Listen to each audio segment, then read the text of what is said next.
9 बजे का समय था। आसमान में हल्की हल्की लालिमा बिखरी थी और दिल्ली के एक छोटे से निजी क्लिनिक के बाहर अनन्या और उसका पति विक्रम खड़े थे। डॉक्टर की आवाज अभी भी अनन्या के कानों में गूंज रही थी। बधाई हो, आप मां बनने वाली हैं। उस पल में अनन्या के चेहरे पर एक नरम सी मुस्कान तैर गई, लेकिन अगले ही क्षण उसकी आंखें नम हो उठीं।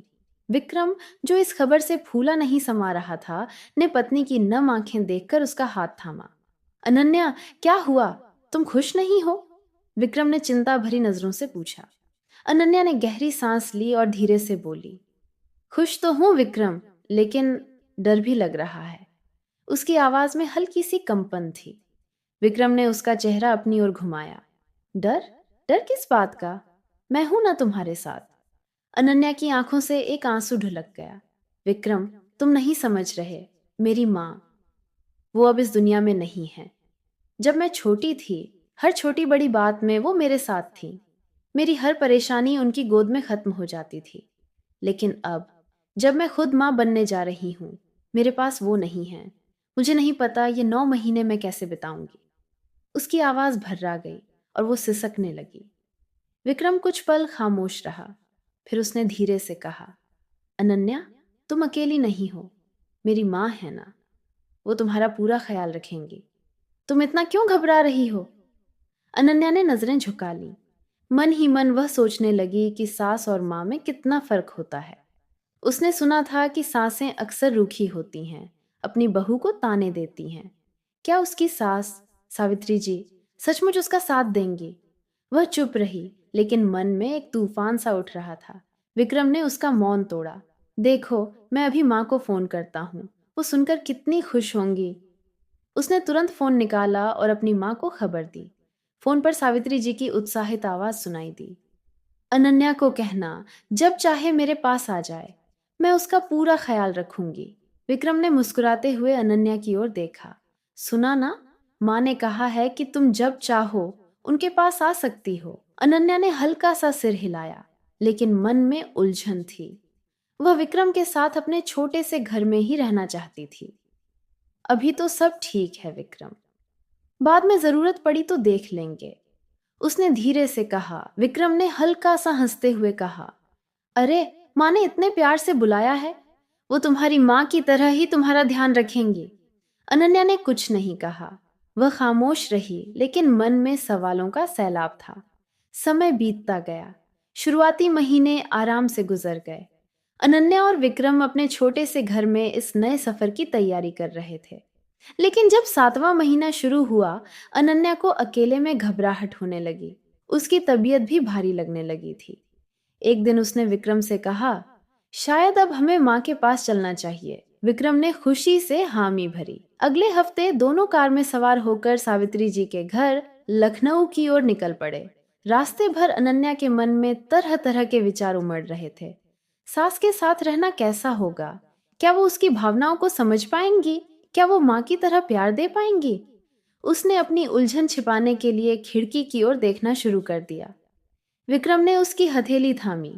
अनन्या, तुम चिंता मत करो, माँ बहुत प्यारी हैं। तुम्हें वहां बहुत अच्छा लगेगा, और मैं भी तो आता जाता रहूंगा। अनन्या ने हल्का सा मुस्कुराने की कोशिश की, लेकिन मन में सोच रही थी, सास कितना भी प्यार दिखाए, माँ की जगह तो कोई नहीं ले सकता। जब वे लखनऊ पहुंचे, सावित्री जी ने दरवाजे पर उनका स्वागत किया। उन्होंने अनन्या के माथे पर टीका लगाया और उससे गले लगाते हुए कहा, बेटी, अब तुम मेरी जिम्मेदारी हो। बस आराम करो, बाकी सब मैं देख लूंगी। अनन्या को सावित्री जी की गर्मजोशी अच्छी लगी, लेकिन मन में एक हल्का सा संशय अभी भी था। क्या ये स्नेह सच्चा है या बस दिखावा? अगले दिन सावित्री जी ने कहा, अनन्या, मैंने सोचा है कि तुम्हारी गोद भराई की रस्म करवाते हैं। कुछ रिश्तेदारों को बुलाएंगे, छोटा सा समारोह होगा। अनन्या ने सहमति में सिर हिलाया। अगले दिन घर में रौनक थी। रिश्तेदार आए। घर को रंग बिरंगे फूलों और लाइट से सजाया गया था। अनन्या को देखकर सभी ने उसकी तारीफ की। वह एक सुंदर लहंगे में सजी थी और सावित्री जी ने उसे एक सजाए हुए आसन पर बिठाया। अनन्या को धीरे धीरे अपनापन महसूस होने लगा। तभी दरवाजे पर एक तेज आवाज गूंजी। सावित्री जी की बड़ी बहन कांता बुआ अपने भारी भरकम अंदाज में घर में दाखिल हुईं। लाल साड़ी, बड़ी बिंदी और चटकीली आवाज के साथ उन्होंने सबका ध्यान खींच लिया। अरे सावित्री, तूने तो कमाल कर दिया। कितना सुंदर इंतजाम किया है, उन्होंने कहा और फिर अनन्या की ओर देखकर बोली, अरे बहू, अभी तक बैठी हो? चलो मेरे पैर छुओ। और हाँ, यहाँ इतने सारे बड़े बुजुर्ग हैं, सबके पैर छूना होगा। प्रेगनेंसी कोई बहाना नहीं है। अनन्या ने उठने की कोशिश की, लेकिन 7वें महीने में उसका पेट भारी था और लंबी यात्रा की थकान ने उसकी कमर को और जकड़ रखा था।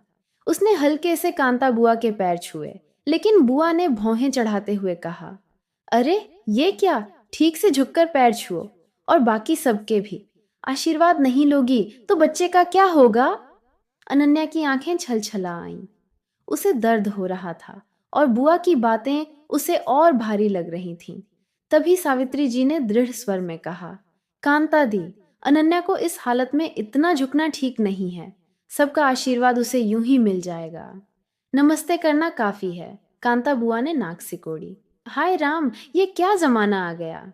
सास ही बहू को बिगाड़ रही है। हमारे समय में तो हम खेतों में काम करते थे, बच्चे भी जन्मते थे।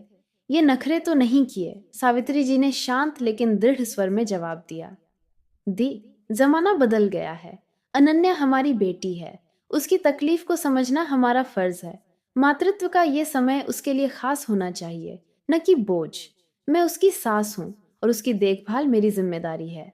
कांता बुआ ने कुछ बड़बड़ाते हुए कहा, देख लेना सावित्री, ये बहुएं सिर पर चढ़ जाएंगी। सावित्री जी ने मुस्कुराते हुए कहा, वो सब मैं देख लूंगी, आप बस समारोह का आनंद लीजिए। फिर उन्होंने अनन्या को प्यार से बैठने का इशारा किया। अनन्या की आंखें नम हो गईं। उसने सावित्री जी को गले लगाया और धीरे से कहा, माँ, आपने आज मेरा दिल जीत लिया। उसे पहली बार लगा कि सास भी माँ की तरह हो सकती है। मेहमानों ने भी सावित्री जी की तारीफ की। सभी कहने लगे कि अनन्या की सास ने जो समझदारी और प्यार दिखाया, वो हर किसी के लिए मिसाल है। मातृत्व एक नाजुक और खूबसूरत सफर है। इस दौरान एक गर्भवती महिला को प्यार, सहानुभूति और सहयोग की जरूरत होती है। परंपराएं महत्वपूर्ण हैं, लेकिन समझदारी और इंसानियत उससे भी ऊपर है। एक सास अगर अपनी बहू को बेटी की तरह अपनाए, तो वह न केवल परिवार को जोड़ती है, बल्कि समाज के लिए एक नई मिसाल कायम करती है। आपके विचार? क्या आपको लगता है कि प्रेगनेंसी जैसे नाजुक समय में परंपराओं का बोझ डालना जरूरी है, या प्यार और समझदारी को प्राथमिकता देनी चाहिए? अपने विचार कमेंट में जरूर साझा करें।